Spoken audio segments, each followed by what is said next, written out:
오늘 학계 2장의 내용이고요. 2장 1절부터 9절까지 두 번째 설교가 되겠습니다. 제목을 실망 속에서 하나님을 바라보라 제목으로 말씀을 좀 나누겠습니다. 일단은 학계 2장 1절 3절의 내용이 그 메시지의 중요한 배경이 되기 때문에 학계에서 2장 시작에 하나님께서 말씀하시죠. 얘기하라고, 말씀을 증거하라고. 스룹바벨과 또 대제사장 여호수아와 그리고 남은 백성에게 구하여 이렇게 세 파트로 나눠져 있습니다. 그리고 이제 그들의 마음을 하나님께 얘기하세요. 이전에 성전의 영광을 본 자가 누구냐? 이제 이것이 너희에게 어떻게 보이느냐? 이것이 눈에 보잘것 없지 아니하냐? 이 스룹바벨 성전을 지금 짓고 있는데 이전의 영광이 이제 솔로몬 성전이죠. 이전에 지었던 솔로몬의 영광을 본 사람들이 있습니다. 그러니까 스룹바벨 성전이 지금 열심히 한 달 정도 지금 뭐 520년 지난번에 이제 말씀에 감동을 받고 성전을 짓기 시작했는데 한 달 정도 약 지나고 있는 상황에서 실망감을 보이는 사람들이 있는 거죠. 그리고 성전 재건에 방해하는 세력으로 16년 동안 성전을 짓지 못했어요. 짓다가 그만둔 거죠. 그러니까 성전 재건을 할 때 이런 두려움이 있는 거죠. 지금 이것들이 일에 대한 실망감과 두려움이 이제 같이 공존하는 상황이 학계 2장의 두 번째 설교의 상황인 것입니다. 이것을 좀 우리에게 좀 생각해 보자면 우리도 실망하고 두려워하는 부분도 있어요. 뭐 가정과 직장과 교회에서 열심히 주의 뜻대로 노력하고 산 것 같은데 그 노력에 비해서 열매가 적을 때 또는 기대대로 무엇이 풀리지 않을 때 실망감이 오잖아요. 내가 이렇게 열심히 했는데 이렇게 이 정도 돼야 되지 않나? 이렇게 풀려야 되지 않나? 근데 잘 안 풀리는 거예요. 내 가정에서 또 직장에서 교회에서 그리고 내가 주님의 뜻대로 무엇을 했었는데 과거에 근데 실패를 하거나 방해를 받아 중단되거나 뭐 그런 것이 있습니다. 그러면 또 무엇인가 또 다시 헌신하거나 무엇인가 다시 새롭게 시작할 때 두려움이 있는 거예요. 실패하면 어떻게 하지? 또 방해받아 그만두면 어떻게 되지? 이런저런 고민이 있는 것입니다. 이것이 두 번째 설교에 하기 전에 백성들의 마음, 스룹바벨과 그리고 대제사장 여호수아의 마음의 어떤 부담인 거죠. 그래서 이러한 상태에 있는 실망하고 두려워하는 유대인들에게 어떻게 하나님께서는 그 문제를 해결하시는가?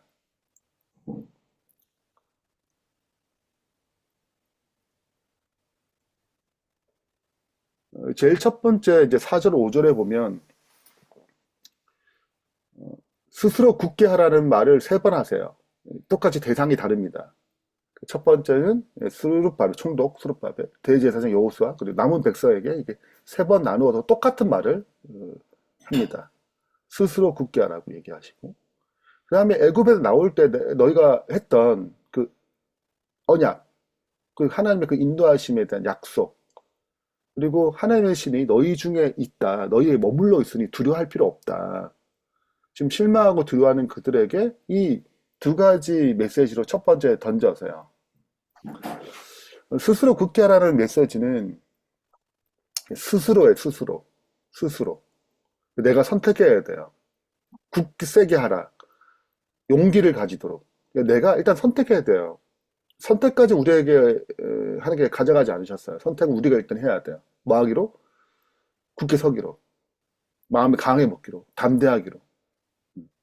하나님이 그런 마음을 주실 때, 용기를 주시고 담대하도록 주실 때, 격려하실 때 그 마음을 먹도록 지금 실망하고 두려워하고 걱정하는 그들의 마음에 결정해야 되는 거예요.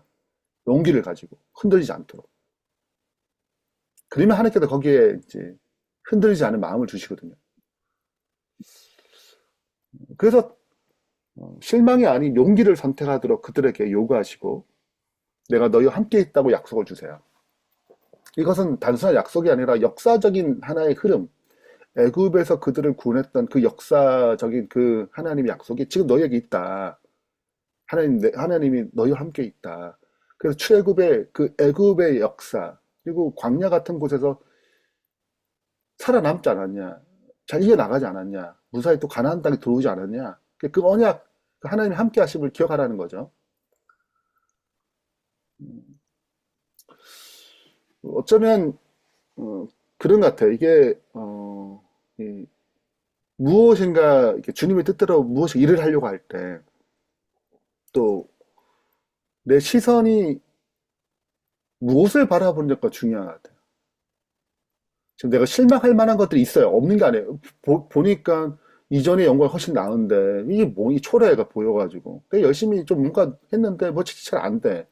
실패와 또 방해에 대한 두려움이 있어요. 그러니까 그런 상황들을 바라보지 말라는 것입니다.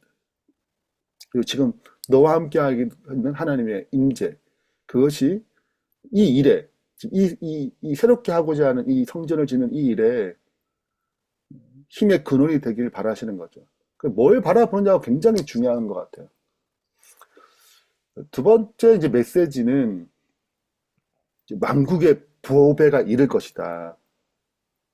그리고 그 보배가 궁극적으로 여기 성전에 임할 건데, 이 성전을 충만케 할 건데, 그 충만함은 이 성전의 이전의 나중 영광이 훨씬 더 크다는 거죠. 솔로몬의 영광이 굉장히 아름답게 보였지만 비교할 수 없다라고 얘기합니다. 그 만국을 보배, 그 세상을 진동하는 이 만국의 보배, 그리스도를 얘기하죠. 그분이 임재하시고 그분이 이 스룹바벨 초라한 성전에 오셔서 구원의 역사를 이룰 것이다. 그러니까 영광 훨씬 큰 것이다. 라고 얘기를 해요.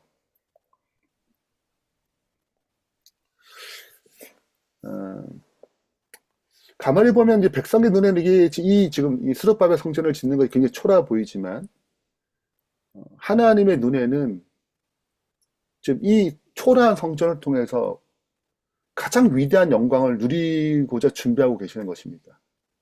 그렇게 해서 예언을 주시는 거예요. 그 하나님이 이 땅에 초림하셔서 이 성전에 들어올 것이라고.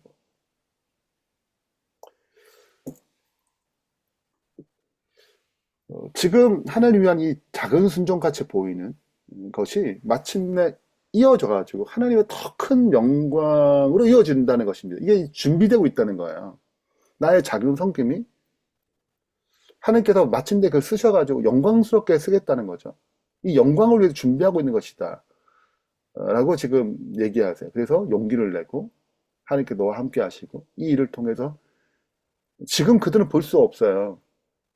네. 이때로부터 500년 뒤에 오시잖아요. 520년이니까. 근데 그 일이 실은 놀라운 영광 가운데 쓰겠다는 거야. 음. 그래서 현재 상황을 바라보지 말고 주님을 바라보도록 얘기하십니다. 우리의 믿음은 보이는 것에 의존해서는 안 된다. 하나님의 약속은 우리의 눈에 보이지 않는 것들을 실현시키는 힘을 가지고 있다. 시련과 고난 속에서도 하나님의 손이 우리를 인도하고 계심을 믿어야 한다. 네, 말씀을 마무리하면서 어쩌면 우리 삶 가운데 저도 이제 생각을 해보니까 어, 교회를 이제 두 번 개척을 했잖아요. 세 번째 개척을 준비하고 있는데 두 번째 개척에 정말 하나님의 은혜로 너무 잘 됐어요. 잘 풀렸어요. 짧은 기간 동안에 자립하게 되고 성장하게 되고 그걸 맛봤단 말이죠. 그럼 세 번째 것도 기대감이 있어요. 잘 되겠지. 어, 잘 풀리겠지. 근데 하나님 뜻대로 하는 거니까. 근데 만약에 첫 번째, 두 번째보다 못하게 됐어요. 그럼 실망을 안 하겠냐고요. 그 생각이 딱 들더라고요. 어. 그러니까 저도 뭘 기대하는 건 어떤 결과, 어떤 열매, 성과, 성공. 근데 그런 걸 바라보는 게 아니고 지금 지금 이 두 번째 메시지에서 그냥 그 자체의 순종, 그 결과는 몰라. 어떨지 몰라. 그 내가 알아서 쓸 거야. 그러니까 지금 그걸 통해서 뭔가 어떤 눈에 획기적인 뭐 어떤 성과가 없다 하더라도 실망하지 말고 그냥 묵묵히 하나님의 뜻대로 순종하면 내가 그걸 들어가지고 영광 가운데 쓸 거니까 그걸 바라보라고 얘기하신 것입니다.